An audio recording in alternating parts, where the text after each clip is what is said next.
Liberia is a small coastal nation in West Africa with 4.8 million people, and Congress has consistently expressed interest in the country. Although there were considerable strains throughout Liberia's two civil conflicts, 1889 to 1997 and 1999 to 2003, bilateral ties have typically remained cordial despite the important role that the United States had in the country's creation.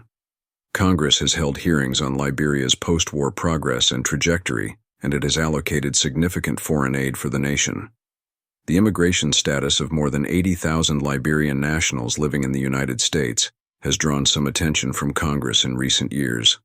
Liberia is a part of the House Democracy Partnership, a peer-to-peer engagement-centered, legislative strengthening program of the U.S. House of Representatives. Welcome to our broadcasting channel of Black History. In today's astounding video, we will be showing you the recent happenings between Liberia and the Americans. Stay tuned as we get started. The battles in Liberia resulted in hundreds of thousands of fatalities, widespread displacement, and destruction of the infrastructure and economy of the nation, exacerbating already existing development issues. Post-war foreign aid fueled a rebound marked by robust economic expansion and gradual advancements in a number of areas.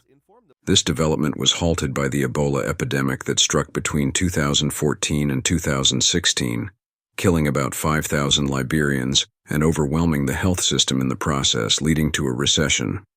Long-standing issues with governance were also brought to light by the outbreak, including shoddy service delivery, weak state institutions, official corruption, and widespread mistrust of the government. The war concluded with a peace agreement and general elections in 1997, which Taylor won handily. This came after several failed ceasefire attempts. A second statewide conflict that pitted Taylor's army against two insurgent factions began in 1999 as a result of an incursion by Liberian insurgents based in neighboring Guinea. Years of fighting, a rebel attack on the city Monrovia, and increasing international pressure, which included UN sanctions and President George W. Bush's open demand that Taylor leave, finally led to Taylor's resignation in 2003. A few days later, a peace deal created the framework for a transitional administration and formally put a stop to the fighting. In September 2003, the United Nations Security Council formed the UN mission in Liberia, UNMIL, as a peacekeeping force to aid in national stabilization. The Republic of Liberia celebrated its Independence Day on this day in 1847. The American Colonization Society, ACS, which was established in 1816 to relocate freed American slaves to Africa, is credited with founding Liberia. Slaveholders and Quakers made up the majority of the society in Washington, D.C. ACS. One thing brought both the Quakers and the slaveholders' opposition to black emancipation and slavery in general: the return of black people to Africa. The Quakers believed that freedom prospects for black people who were born free and former slaves would be greater in Africa than in the United States. The topic was divisive among whites and blacks alike. James Monroe, Andrew Jackson, Daniel Webster, and Francis Scott Key were among the members of the group. The American Colonization Society first proposed the idea in 1822, when it founded Liberia as a destination for black people who had previously been held as slaves. Other Africans moved to Liberia as well, but they were never sold into slavery. Joseph Roberts was elected as the first president in 1842. African Americans eventually moved to the colony and were referred to as Americo-Liberians. Many Liberians today can trace their lineage back to them. The Americo-Liberian settlers proclaimed the Republic of Liberia independent on that day in 1847. Under the direction of Jehudi Ashman, the first Americo-Liberians started the settlement. Following the emergence of an American-style constitution, Liberia gained independence as a republic. The inauguration of President George Weah in 2018, the first democratic transfer of power in Liberia since 1944, seemed to have generated more optimism, but since then, the country has faced fresh economic challenges, and his administration has been mired in a number of corruption scandals. The economy shrank by 1.4% in 2019, down from 1.2% growth in 2018, according to the International Monetary Fund, IMF. This was due to increased inflation that reduced family spending power. Way's administration has found it difficult to carry out its lofty campaign promises in favor of the poor because of declining foreign aid, subpar tax management, and low international pricing for Liberia's main export good. Large-scale anti-government protests have taken place in Monrovia, the country's capital, as a result of public unhappiness with alleged mismanagement and corruption, issues with the economy, and development. Broad-based sustainable development in Liberia is beset by significant challenges. Growth is hindered by deficiencies in infrastructure, inadequate electrical supply, corruption, and an unfavorable business environment.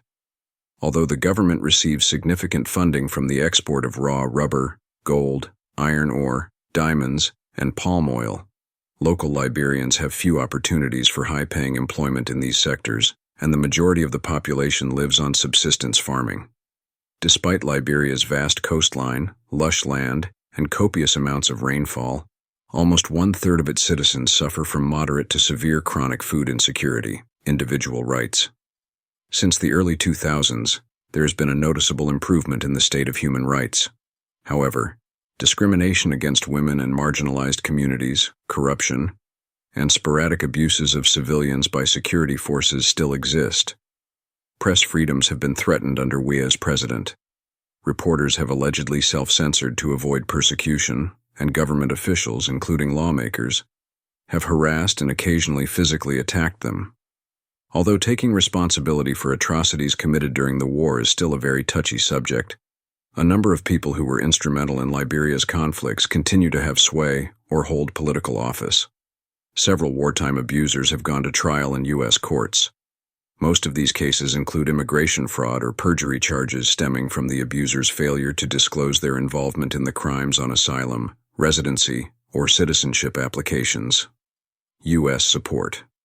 The United States has given Liberia about $2.4 billion in aid, handled by USAID and the State Department, since the conclusion of the country's second war in 2003, to aid in the country's post-conflict stabilization and growth.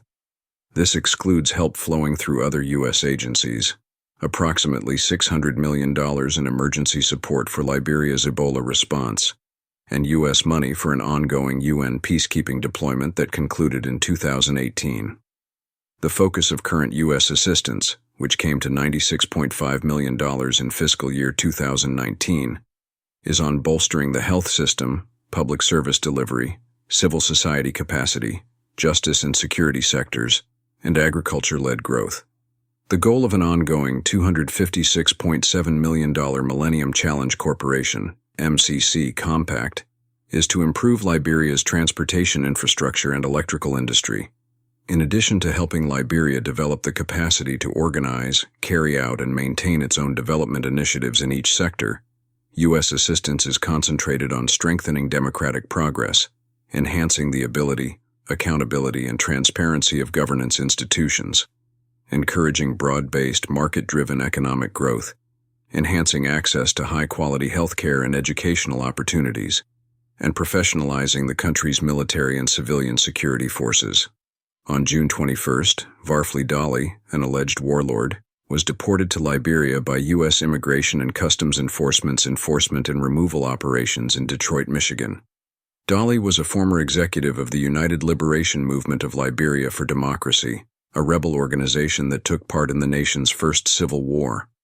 The Truth and Reconciliation Commission, TRC of the nation, accused Dolly of committing numerous violations of human rights, including sexual enslavement, killings, torture, and rape. Under the African Growth and Opportunity Act, Liberia can benefit from preferential trade concessions. Exports of iron ore, rubber, and money from the country's Marine Registry program provide for the majority of its income. The second largest business and shipping registry in the world is located in Liberia and is run and owned by the U.S. American exports to Liberia consist of textiles, machinery, automobiles, optical and medical equipment, and agricultural goods, rice being the main sector. Palm oil, diamonds, timber, art, and antiquities are among the other items that Liberia imports into the U.S. in addition to rubber and related products. A framework trade and investment agreement has been reached between the U.S. and Liberia. Natural rubber exports from Liberia were valued at $112.7 million in 2022. Based on sales, Liberia was the 15th largest exporter of natural rubber in the world that year. With an abundance of natural resources, Liberia is the biggest producer of natural rubber, Hevea brasiliensis, in Africa. The Firestone Natural Rubber Company, Bridgestone Corporation, is the owner of the largest concession plantations. With a 99-year license that expires in 2025 for 404,000 hectares of land, Firestone has been operating in Liberia since 1926. As of right now, it occupies about 61.9 thousand hectares of land. Approximately 10% of Liberia's arable land and 4% of its total territory are contained in the Firestone concession region. Ribbed smoked sheet RSS, produced by the Harbel-based Firestone business, is exported to the U.S. for use in tire production. This is a raw natural rubber that is produced as brown sheets by rolling latex into sheets and coagulating it with acids. The rubber wood is then burned in a heating room to provide smoke and heat to dry the rubber. Odor, water, and air pollution are only a few of the environmental issues that occur from the natural rubber process. When Firestone attended the World Social Forum in Davos, Switzerland in 2007, they were nominated for the Public Eye Award for Irresponsible Corporate Behavior. Local communities claim that it still pollutes the environment and offers subpar living and working conditions to its employees and their families. As the first open-access, independent study to document and monitor the true level of air and water pollution in the vicinity of the Firestone factory and plantation, the environmental inquiry provides information on the contamination. The Firestone rubber factory in Harbel is responsible for varying degrees of pollution and environmental damage, according to the report. Wetland treatment area water pollution levels are record high. There are some creeks near the Arbiber Industry wastewater treatment plant that have heavy metals including iron and manganese over both the WHO drinking safe threshold and the Liberian Water Quality Guideline. There have been reports of increased air pollution close to the Firestone factory. Significant inhalable particulate matter, PM10 concentrations in the Owens Grove community, have been observed for all 8 days of the monitoring program. These concentrations are over the standard of international guidelines. The average value of volatile organic compounds in the Owens Grove neighborhood is twice that of the background zone in the AG Mission community, which is situated 1.7 kilometers northeast of the Firestone facility. The Firestone factory perimeter is where we detected the strongest odors. The distance from the facility results in a considerable drop in odor intensity. Although they are still within acceptable limits, the air quality in Owens Grove has quantities of ammonia and hydrogen sulfide that are 4 and 2 times greater, respectively, than in the AG Mission backdrop area. It can be argued that the absence of federal oversight, through the EPA, over environmental standard enforcement, resulted in corporations disobeying their environmental, health, and pollution prevention duties. Liberia bold move to the stopping of exporting their rubber raw materials to other foreign countries. For refining is one of the biggest move carried out in other to keep away foreign interference. But this was to improve the well-being of her citizens and to provide more employment for the youths. Day by day, African countries are getting their freedom from their colonial masters and ensuring true independence. Thanks for watching.